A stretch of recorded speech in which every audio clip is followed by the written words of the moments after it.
Bismillahirrahmanirrahim. Assalamualaikum warahmatullahi wabarakatuh.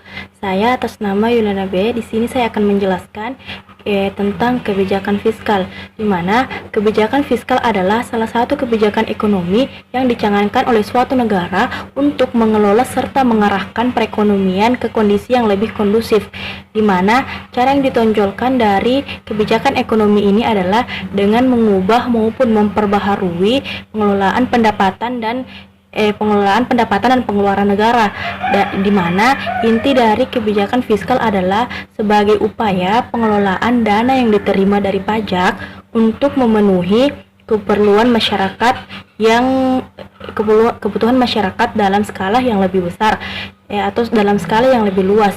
Dalam hal ini untuk memenuhi kebutuhan fasilitas publik dan juga pelayanan kesehatan yang lebih mumpuni. Baik, selanjutnya di sini saya akan melanjutkan pemaparan dari Saudari Yuliana. Di sini saya akan membahas mengenai isu atau studi kasus mengenai kebijakan fiskal di Indonesia dan masa ke masa. Dalam catatan sejarah, memang tak bisa dipungkiri bahwa pertumbuhan ekonomi Indonesia dari masa ke masa memang sudah melaju pesat. Namun jika ditelusuri dalam lembaran sejarah perekonomian Indonesia, terutama pada masa Orde Lama, pembangunan ekonomi Indonesia relatif statis. Berbagai ketidakstabilan politik dan kendala keterbatasan sumber daya manusia. Indikator ini di antara lain bisa dilihat pada kondisi utang luar negeri, inflasi, pertumbuhan ekonomi, kemiskinan, defisit, dan anggaran. Di era reformasi, bukan berarti dengan beralihnya pemegang kebijakan beralih pula kondisi perekonomian Indonesia. Akan tetapi persoalan-persoalan ekonomi tak akan bosan menyapa bumi pertiwi ini. Paling tidak, terdapat 3 isu hangat yang seringkali diperbincangkan kaitannya dengan kebijakan fiskal di Indonesia, yaitu yang pertama, subsidi bahan bakar minyak atau BBM. Persoalan utama subsidi BBM saat ini adalah menyangkut soal besarnya jumlah subsidi dan ketidaksesuaian dengan prinsip keadilan. Data Kementerian Energi dan Sumber Daya Mineral menyebutkan subsidi BBM pada tahun 2010 sebesar 181% terhadap subsidi BBM 2019. Volume BBM bersubsidi pada tahun 2010 mencapai 38,2 juta kiloliter atau melampaui kuota APBN yang sebesar 36,5 juta kiloliter. Premium merupakan jenis BBM terbanyak, yaitu sebesar 60% atau 23,1 juta kiloliter.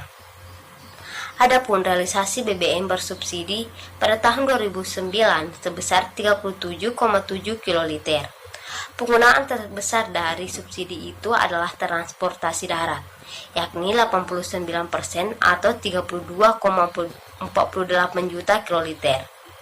Konsumsi premium pada sektor transportasi darat didominasi mobil pribadi, yakni 53% atau 13,3 juta kiloliter.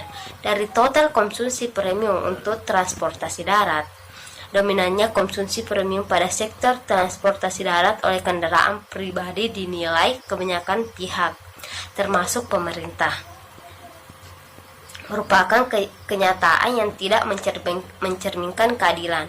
Padahal yang membeli BBM adalah seluruh masyarakat tanpa terkecuali, apa dia kaya atau miskin. Keadilan inilah yang telah mengakibatkan semakin melebarnya ketimpangan ekonomi antar penduduk di Indonesia.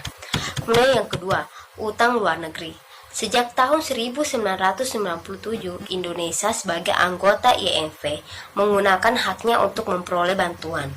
Namun yang terjadi, baik sebelum dan sesudah krisis ini, justru semakin membenamkan Indonesia dalam jebakan utang yang semakin besar. Implikasi dari beban utang ini akan berdampak meningkatnya beban rakyat, dan fasilitas publik yang seharusnya bisa disediakan menjadi berkurang karena dana harus dialokasikan untuk mencicil utang dan membayar bunganya. Semakin besar utang, maka semakin besar pula bunganya. Dan hal ini akan memaksa pemerintah menarik pajak lebih besar lagi untuk memenuhi kewajiban fiskalnya.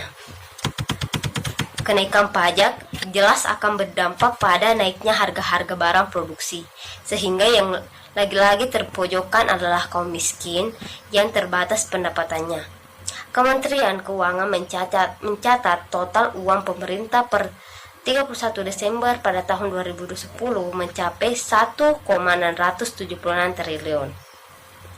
Meskipun laporan perkembangan utang negara Direktorat Jenderal Pengelola Uang Kementerian Keuangan edisi Januari 2011 mencatat angka tersebut merupakan angka sangat sementara menggunakan patokan kurs 8,991 per dolar Amerika Serikat. Kemudian yang ketiga, prediksi besaran anggaran. Gejolak nilai kurs rupiah terhadap dolar Amerika Serikat telah menggoyahkan sendi-sendi dasar ekonomi makro yang telah dibangun selama ini. Gejolak harga minyak dunia yang harganya mencapai angka tertinggi dunia selama dasawarsa ini menjadikan krisis BBM di berbagai wilayah di Indonesia. Semua gejolak besaran makroekonomi ini tak jarang akan mempropagandakan prediksi angka yang telah ditetapkan dalam awal pelaksanaan APBN. Untuk itu semua menunjukkan betapa rentannya kondisi perekonomian Indonesia saat ini. Sebagai konsekuensinya, dari hal tersebut menunjukkan sulitnya untuk membuat angka-angka prediksi atas APBN saat ini. Yang penting dilakukan untuk meminimalkan gejolak adalah memperkokoh kondisi makroekonomi Indonesia saat ini dan masa yang akan datang. Baik, selanjutnya yaitu kebijakan fiskal Indonesia dalam mengentaskan kemiskinan, di mana kebijakan anggaran pemerintah menempati posisi yang sangat penting dalam mengubah wajah kemiskinan dan kesenjangan, di mana tingginya angka kemiskinan dan lebarnya kesenjangan merupakan indikator kegagalan suatu negara dalam proses pembangunan, di mana karena pembangunan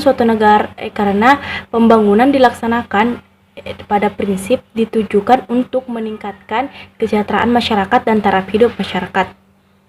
Adapun upaya pemerintah dalam pelaksanaan kebijaksanaan untuk mengentaskan kemiskinan, yang pertama yaitu menaikkan anggaran untuk program-program yang berkaitan langsung maupun tidak langsung dengan penanggulangan kemiskinan dan pengangguran, di mana yang dilakukan di sini yaitu dengan pemberdayaan berbasis komunitas dan kegiatan padat karya. Yang kedua yaitu mendorong APBD provinsi, kabupaten, dan kota pada tahun-tahun selanjutnya untuk meningkatkan anggaran bagi penanggulangan kemiskinan dan juga perluasan lapangan pekerjaan.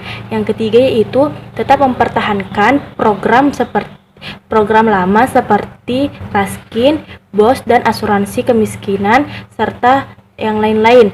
Yang keempat yaitu akselerasi pertumbuhan ekonomi dan stabilitas harga, khususnya pada harga beras. Adapun langkah konkret pemerintah dalam mengatasi kemiskinan, yang pertama yaitu Program Nasional Pemberdayaan Masyarakat Mandiri merupakan ekspansi dan integrasi program-program penanggulangan kemiskinan. Yang kedua yaitu program pengembangan bahan bakar nabati, di mana program ini dimaksudkan untuk mendorong kemandirian penyediaan energi terbarukan dengan menumbuhkan desa mandiri energi. Yang ketiga yaitu program Keluarga Harapan atau biasa dikenal dengan PKH berupa bantuan khusus untuk pendidikan dan kesehatan. Dan yang keempat yaitu program pemerintah lainnya yang bertujuan meningkatkan akses masyarakat miskin kepada sumber pendapatan modal usaha mikro, distrik pedesaan, sertifikat tanah, dan kredit mikro, serta sebagainya. Mengacu pada prinsip ekonomi Islam, perumusan kebijakan dalam mengentaskan kemiskinan mengandung prinsip yang pertama, menumbuhkan peran setiap individu dalam meningkatkan kualitas hidupnya sesuai dengan martabat manusia yang dimuliakan oleh Allah Subhanahu wa Ta'ala. Yang kedua yaitu menumbuhkan proses kebersamaan yang memberi peluang bagi perkembangannya kreativitas, inovasi, dan kerja keras untuk mencapai kesejahteraan umum. Yang ketiga yaitu menciptakan distribusi pendapatan dan kekayaan masyarakat secara adil dan merata. Dan yang keempat yaitu menjaga stabilitas dan keberlangsungan perkembangan ekonomi dalam proses kemajuan. Selanjutnya itu, berdasarkan prinsip tersebut, Islam menganjurkan setiap individu untuk proaktif dalam rangka mencapai taraf hidup yang lebih baik. Sehingga dengan demikian, kiranya pemerintah Indonesia untuk berpijak pada dasar kebijakan, yaitu berikan peluang kepada keluarga miskin dan komunitasnya untuk mengatasi masalah mereka secara mandiri. Maksudnya di sini yaitu pemerintah mengubah peran mereka yang awalnya sebagai agen pemberdayaan menjadi fasilitator pemberdayaan agar masyarakat dapat hidup memadai. Terima kasih.